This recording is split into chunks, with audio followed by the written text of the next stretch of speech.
เนาะเรื่องงบเพื่อนชาญของน้องเพิ่นนี่พ่อแล้วบ่อาจารย์หรือว่าก็ท่าเบิ่งก่อนบ่ไรเลยเนาะท่าเบิ่งก่อนคันว่ายังบ่พอก็จังว่ากันนะตอนนี้เฮาก็ยังตัดสินใจหรือว่าอันนี้ยังบ่ได้ฮะนะตอนนี้มีอยู่เท่าไรรวมๆกันเบิดเดี๋ยวนี้น้ำหมู่เท่าไรเด้10ปลายล้านบ่ปล่อยก็ประมาณ80นี่แหละ80 84แหละประมาณนี่แหละโอ้100เข้า100ได้นี่เนาะกับบ่แล้วกันน้อยนึงไปเกือบพุ่นแล้วเกือบเนาะกระทาเบิ่งบัดมือตัวจริงโดยคันว่า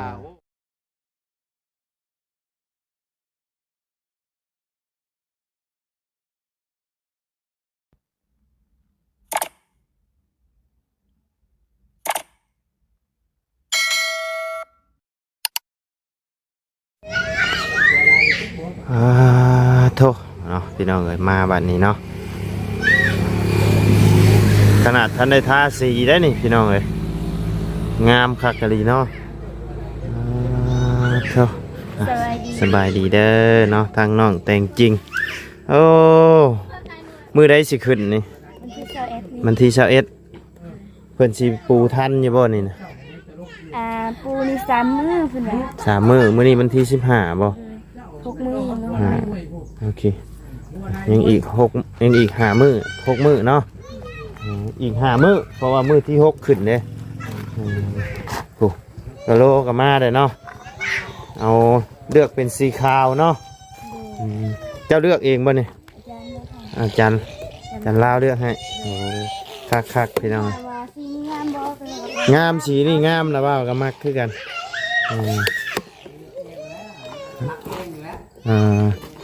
เจ้าบ่เลือก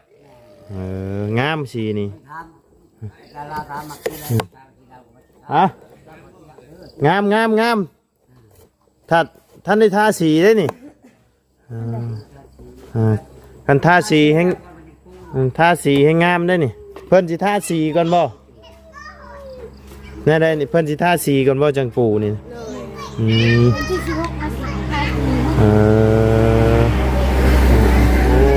คักพี่น้องแจ็คเก็ตนี่65 แก๊สหนึ่งมีจักอัน4 อันเทเดียวเรียบร้อยเนาะนี่เดียวแต่สาบข้างๆนี่บัดนี้เนาะเพิ่นยังสิสาบอยู่แต่ว่ามองข้าง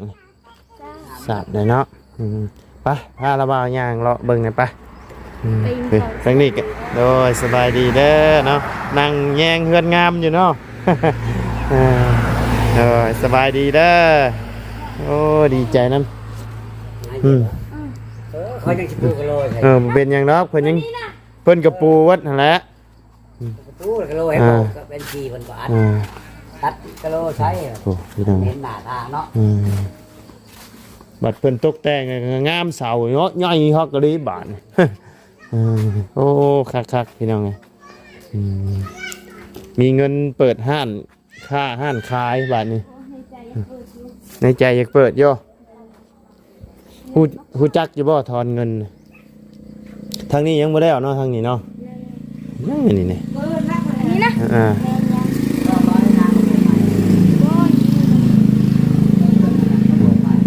เพิ่นยังสิเอาออกมาอีกบ่พอแล้วบ่คักเนาะโอ้เพิ่นเฮ็ดขอบให้เลยพี่น้องเลยโอ้คนเบียดนี่เพิ่นเฮ็ดงามเลยพี่น้องเลยไว้ก็ไว้อีกคักทรายนี่เรือไปยักชายนี่เนาะบนเรือแล้วเนาะเพิ่นยังสิไอ้ติดนี่อยู่เพิ่นยังสิติดกะโลอยู่พี่น้องน่าจะพอดีเลยสมมุติว่ามันเรือเพิ่นก็เอากลับบ่นี่โอ้งบห้องน้ำก็มีนะบ่ยังแต่ว่าถอลงแล้วอยู่จะมองได้ห้องน้ำเงินน้อยโอ้คือบ่เฮ็ดติดกับเพื่อนเนาะมันจังครับเกาะไอ้เฮือนครัวใส่ชักชีเก่าๆซื้อโอ้ใจขึ้นนานๆเฮือนครัวก็บ่มีบอลเฮ็ดกินแล้วโอ้ก็อันตัวนี้มองจะนอนนี่ก็เอาไว้เฮ็ดเฮือนครัวเลย บัตรสิมาเงินตอนนี้ละต่อขึ้น แม่นบัดเฮามีเงินมีคำน่ะก็สังเกาะออกบัดอืม ให้พอจริงคอยเฮ็ดอันนี้ โดย แบบว่าห้องน้ำกับเบื้องนี่ห้องครัว โอ้โหหม่องซ่องหลอกซ่องลมนี่ก็เพิ่นเฮ็ดให้คักกะลีนี่เนาะอันนี้คันเฮามีเงินเฮาติดตัวดูดนะเนาะติดตัวดูดพี่น้องเอ้ยโอ้คักนี่นะโอ้เพิ่นออกแบบงามนะพี่น้องเอ้ยนี่ทาสีเข้าไปนี่แฮงโอ้ย เบิ่งไปเบิ่งมาอยากคืออยากอยู่เลยนะ อยากอยู่แหละอดใจรออดใจรอประตูนี่ท่านได้ใช้เนาะ หน่อย อืม หมื่นเพิ่นสิเฮ็ดตัวนี้นะ หน่อย กับสาวทั้งนั้น เพิ่นใส่ขอบใส่อิหยังให้เรียบร้อยใส่ตะบัวเรียบร้อยพี่น้อง ยานมื้อบางเทื่อกะเราทาสีแล้วบ่จัก หน่อยเพิ่นสิทาสีก่อนนะจังสิปูเนาะ เพิ่นว่ายานมันสีมันติดกะโล หน่อยแม่นนั่นแหละอืมงามหลายพี่น้องเอ้ยเราบ่ได้ไปซื้อไก่ได้บ่ตั้งแต่เฮ็ดเฮือนเดี๋ยวนี้ เราไปซื้อเที่ยวนึง เออ มาย่างบัดมื้ออื่นมื้อฮือเราก็ไปอีก โอ้เด้อ แบบว่าไปหางานบางเทื่อได้ไปซื้อไก่มาได้ขายละ อืม ก็ซื้อศาสตร์กับปึกหนอกปึกนัวนั่นน่ะ โดย ซื้อผัก แม่นเตรียมเครื่องของขึ้นเฮือนนะเนาะได้หยังใบขึ้นเฮือนนี่ ว่าคันพอจะจริงราคาไก่ได้แหละขายไก่ละก็ซื้อเครื่องในตลาดเอา โอ้ซื้อเป็นชิ้นหมูชิ้นหยังกันบ่ แล้วมาจำอยู่ในเฮือนต้มแล้วจ้ำ โดยโอ้ห้องเจ้าตัวนี้บ่ห้องเจ้าแต่จริง เปลี่ยนแล้ว ๆเปลี่ยนนะ เป็นว่า เอาตัวนี้อันนี้ห้องพ่อกับแม่เนาะต่อไปพ่อกับแม่นอนอยู่นอกห้องลูกชายตัวนี้ อยู่ได้ก็อยู่ใส่ก็ได้ หน่อยบ่ยากดอกพ่อกับแม่นอนอยู่นอกพี่ก็ได้นี่สบายพี่น้อง ว่าอยู่นอกคันว่าใส่อันนั้นงามอยู่เนาะ หน่อย เขาว่าสิใส่ลูกติงเล็กงามอยู่เลย ใส่เป็นห้าวหัวเด็กนี่บ่ เลย ก็งามนะ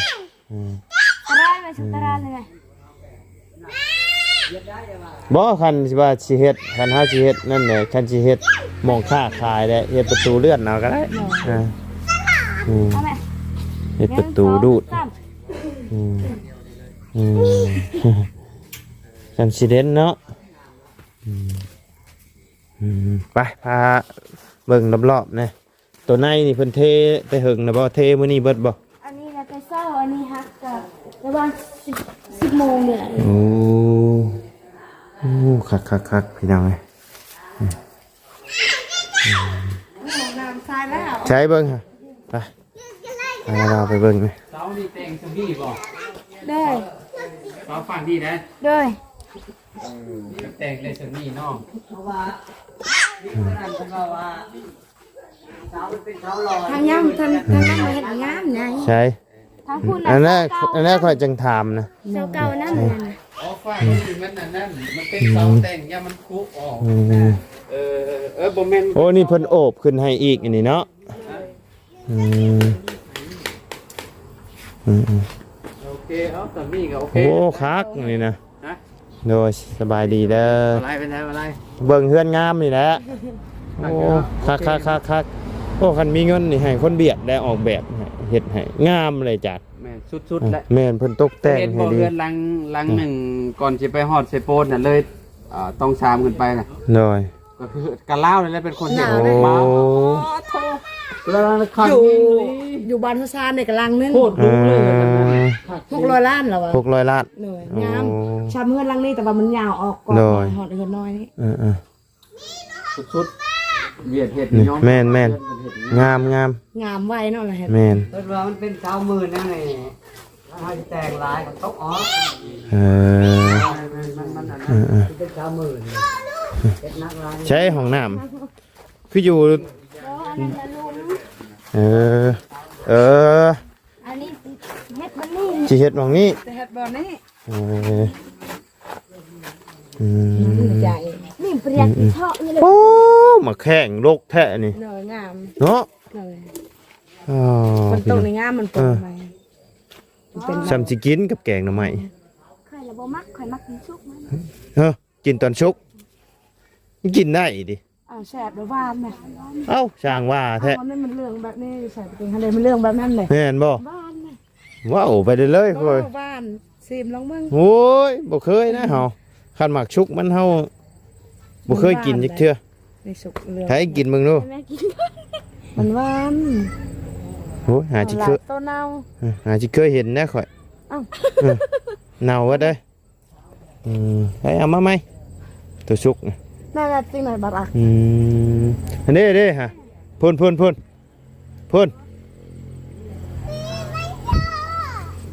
ช่างว่าแท้เฮาหลดกินแต่ตัวดิบได้เฮาน่ะ ตัวสุกก็แซ่บนะ โอ้ยขันมันแก่หน่อยหนึงเฮายังบ่กินเลยพุ่นน่ะตัวนั้นมันจังบ่เน่าพุ่นแน่เนาะเอากินมึงดู บ้าน ว้าวไปเด้อ บ้านเลย โอ้ยหาสิเห็นนี่แล้วก็คันนะนี่นะว่ากินน้ำได้แบบนี้นะมัน อันนั้นยังดิบอัน อันดิบได้ กิ กิน นเบิ้งบ่แม่นดิบ หาทิมให้ยัง บ้านถึงเฮาไปกินน่ะ หวาน ฮะ หวาน กินจะเตะ โอ้เบาไปได้เลย นั่นน่ะ อะไร มันเดียดมันจังมันนั่นไงเนี่ยคมบ่ งามกบมึง เนาะงามมาดีนี่โอ้คัก มันง่ายได้รุนหอมนั่นเอง แม่นบ่ เลยให้ได้ทำกับเป็นหมากเดียวนะ มัน ตะกี้ดกอะไร พวกไอ้ตะกี้จนฮักไอ้จะดีใจเป็นอย่างวายแม่ดูใส่หน้าบ่เห็น ว้าวดกคักเลยดินี่ละว่ามักแบบนี้ละว่า มันขม โอ้กินกับแกงหน่อไม้ ข่อยบ่มัก ละว่ามัก กินดิบข่อยบ่มัก จะมากินชุกข่อยหาจิเคยเห็นนี่แล้วข่อยกินมาแข่งชุกบัดมะเขือชุกได้มะเขือชุกนี่ตำใส่ปีกล้วย ใส่ ใส่มะ เครื่ ฮุ่ อง สุกข่อยตำใส่มะเขือข่อยกิน แม่ ตำบ่ ตำใส่หน่อไม้ ถั่ว ตำใส่หน่อไม้ส้มก็ได้ มะถั่ว อ่า แล้วก็น้ำไม้ส้มแล้ว เน ก็ อะ ดิบมันน่ะกินกับน้ำไม้ส้มมัน เนาะ งาม บอกกันมาเท่าเนาะ ฮะยังบ่ทันจบบ่เรื่องข่อยกับบ่ตูนนี่นะ โอ้ย แบบว่าม่วน โด ม่วย นแบบว่าร่มกันน่ะ น้อย บอกยอกันม่วน น้อยบ่หยอกแล้วยามมื้อคืนก็กอดกันทุกคืน อันนั้นน่าจะดีหัวบุบเลย เออ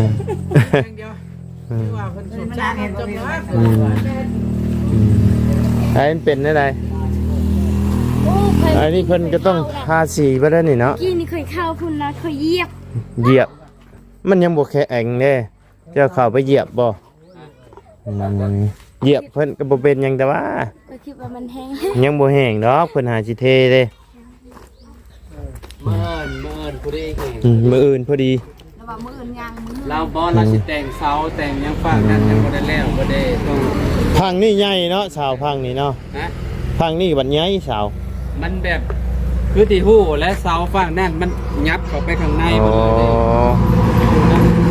บ้านนี้มันกินลาย มัน ลายด้วยบ้านนี้นะ เป็นน้ำคนเฮ็ดแดกๆแต่เขาเฮ็ดบ่ถึกเนาะ แม่ โอ้ยสำนี่ก็สุดยอดแล้วล่ะ นั่นยามันเห็ดขึ้นแนวนี้เนาะ แม่สิเฮ็ดประมาณซำนี้แหละ ก็สิซ้ำกันนั่นแหละ แม่เสาฝากนั่นก็สิเฮ็ดซ้ำกันกับฝากนี่แหละฝากนั่นก็ได้ แต่ว่าต้นเนี่ยลายน้ำบ่ได้มันมืด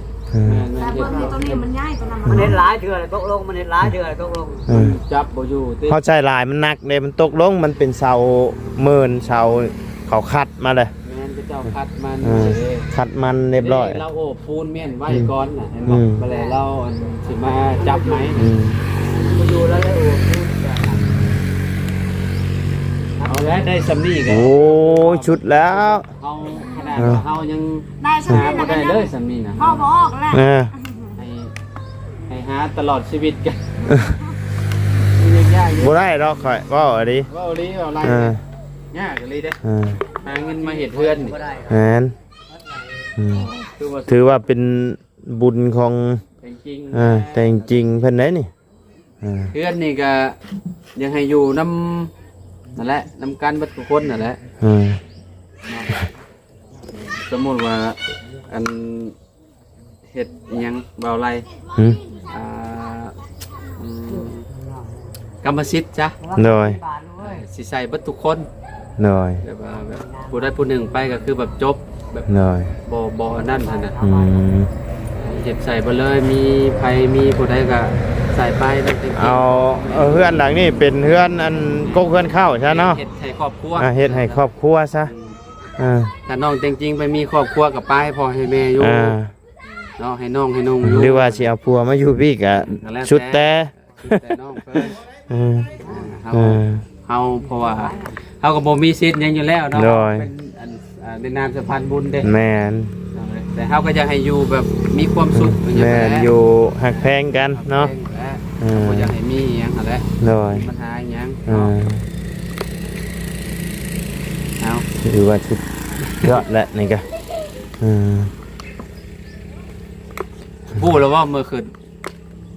เพิ่นว่าวันที่21บ่มันสิทันอยู่บ่ บ่ทันก็เอามือเลิกงามยามดี เอา มา เลิกงามยามดีเด้อเนาะ แม่ อ่า มันก็ขึ้นเลยนะ เนาะ เลย อืม แล้วก็ให้ หามือไว้เรียบร้อยแล้วเนาะ หาไว้แล้วเมื่อวานนี้ อืม ไปหาทางยาเพิ่นยา โดย ว่าอันได้เพิ่นละขึ้นเลยวันที่21น่ะเป็นมืองามแล้ว ไฟก็เข้าแล้วเรียบร้อยเนาะ จบข่าวบริบูร อื ณ์ ม ไฟก็นี่แหละต่อนี่แหละเฮือนน้องหลังจากที่เฮ็ดแล้วเฮือนหลังนี้ก็ต่อเฮือนหลังนี้เลยเฮือนน้องใจดีไปเลย โดยโอ้ลงไอ้หมอแวงเองโดยบ่ดื้อนี่ได้ หมอแบ่งพูดไปซื้อเอาไฟในเฮือนหลังนั้นได้หมอแบ่งอันส่วนบุคคลกับเจ้าผู้ใดอยู่ไกลๆผู้ใดซื้อน้ำเพิ่นได้บ่ไร โอ้ เลย เพิ่นดึงมา ขยไฟให้ เป็นขายไฟให้ แล้วก็ซื้อมาแล้วก็ต่อมาเพื่อนน้อง จริงๆเพื่อน อืม คือ สบายบัดนี้เนาะ แมน อืมน้ำใดไผสว่างบัดนี้ หรือว่า ดีใจน้ โอ้เพื่อนหลังนี้ครบเลยได้ ำแม่น ไฟก็มีน้ำประปาก็มีให้ใช้ เออ โอ้ถือว่าแบบสุดๆแล้ว หน่อยมีแต่หาเงินจ่ายค่าไฟค่าน้ำบัดนี้ แมน เออ เจ้าใส่น้อยก็ อ่า ใส่น้อยไฟ หน่อย ใส่หลายก็เบิดหลาย อ่า คือหูแหล้วน้ำคือกันนั่นแหละ หน่อย น้ำก็เจ็บตามมิเตอร์คือกัน อื เนาะ มและเรื่องเงินเพื่อนน้องใจดีเพิ่นนี่ได้ชาจารย์อันไม่ตอกขอกตานี่ อ๋อเดี๋ยวข่อยจะเป็นคนสั่งมาให้มันครบไปเลย โอ้สั่งแล้วบ่ ยัง อยู่เนาะ ตอนนี้อยู่ใน อ่า บางกำลังแบบ อ๋อกำลังให้สร้างเพิ่นคำนวณอยู่เนาะอืมในเฮ็ดความกว้างความยาวเท่าใดนี่นะ 6x7 6คูณ7 แม่นแล้ว6 ในราคา 30 ล้าน 30 ล้าน 45 โอ้ ล้าน45 ล้านได้เลย เลย พากันต่อละเมื่อวาน เลย พากันว่าอัน อ่า ว่า30 ล้านได้สิเอาแล้วหั่นนะ เลย แรกๆเราเว้าขึ้นโอ้ถือว่าหลายพอสมควร เลย ประมาณ45 ล้านเกือบ50 ล้านเนาะ ก็คือว่าแหละชั่วมือนี่กับข้าวของมันก็ แพง แพงพี่น้องไงน้ำมูกน้ำมัน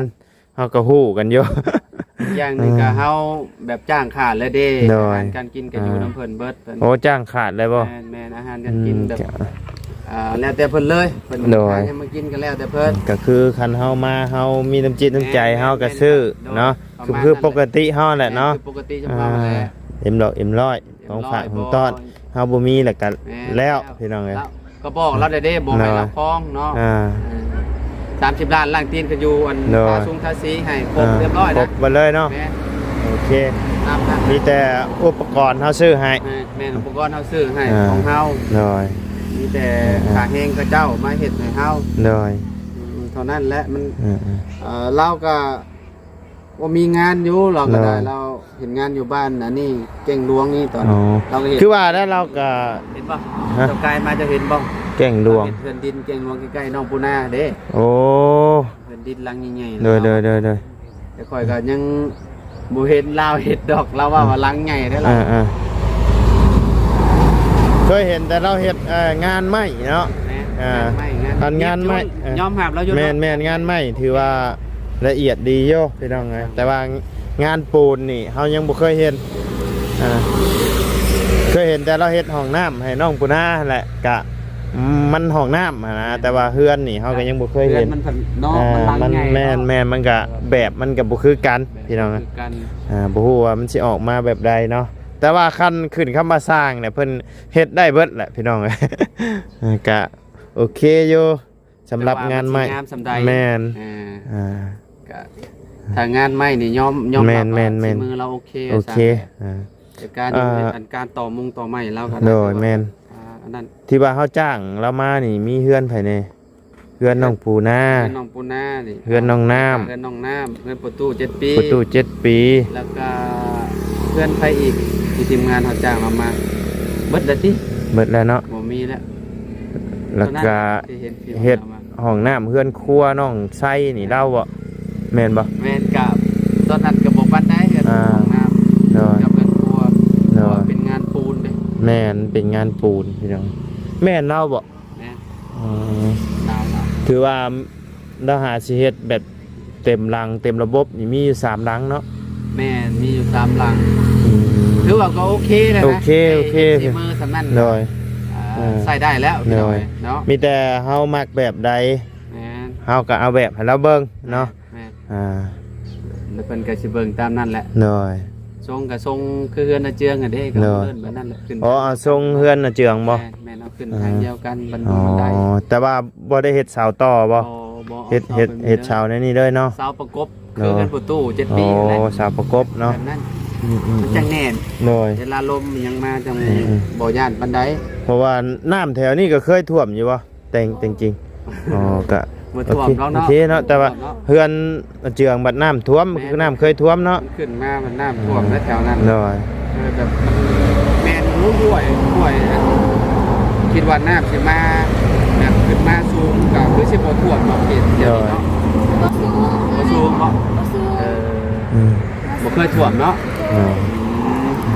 เรื่องงบเพื่อนชาญของน้องเพิ่นนี่พ่อแล้วบ่อาจารย์หรือว่า ก็ท่าเบิ่งก่อนบ่หลายเลย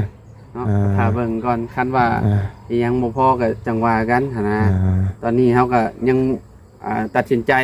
หรือว่าอันนี้ยังบ่ได้หั่นนะ หน่อยตอนนี้มีอยู่เท่าไรรวมๆกันเบิดเดี๋ยวนี้ น้ำหมู่เท่าใดเด้10ปลายล้านบ่ข่อยก็ประมาณ80นี่แหละ80 84แหละประมาณนี่แหละ โอ้เข้าร้อยได้นี่เนาะ กับบ่แล้วกันน้อยหนึงไป มันเกือบ คิด พุ่น ว่า แล้ว เกือบไป เกือบเนาะ กระทาเบิ่งบัดมือตัวจริง โดย คันว่าโอ้คันว่า อัน แล้วเบิดนี่ก็โเค อันโตที่เป็นค่าสร้างนี่ก็อยู่น้ำเจ้าบ่ แม่นค่าสร้างข่อยเป็นคนจ่าย โดย ค่าไม้ข่อยเป็นคนจ่าย โดย เดี๋ยวอัน เงิ นิด ที่ ๆหน่อย เหลื ๆให้ ให้ หมู่ ให้ เนาะ ให้หมู่ เป็นบงเกาะบงกบ แม่น บานประตู อ่า ตีนศอกตีนเสา แล้ว เนาะ ก็บัตรพวกไม้พาชล่าอีหยังก็จังว่ากัน โดยเบิ่งกันอีกทีเนาะว่ามัน โดย งบเดือเท่าไร โดยจังเอามา โอ้ก็ถือว่าโอเคแล้ว เกือบพ่อ เกือบพอ บางเทื่อกับพ่อพี่น้องเลย ที่กับพ่อพี่น้อง อ่า ที่ก็โอ้ได้ขึ้นเทือนเลย โดย ที่ก็ได้เนาะ เอาโอเคสาขอบใจละลายเด้ออาจารย์เด้อโดย ขอบใจคือกัน ไปทางบ่ไลก็สิได้ขอจบคลิปปิดคลิปลงไว้เพียงสำนี้ก่อนพี่น้องเลยพบเจอกันคลิปหน้าเด้อเนาะไปแล้วพี่น้องสบายดีเด้อ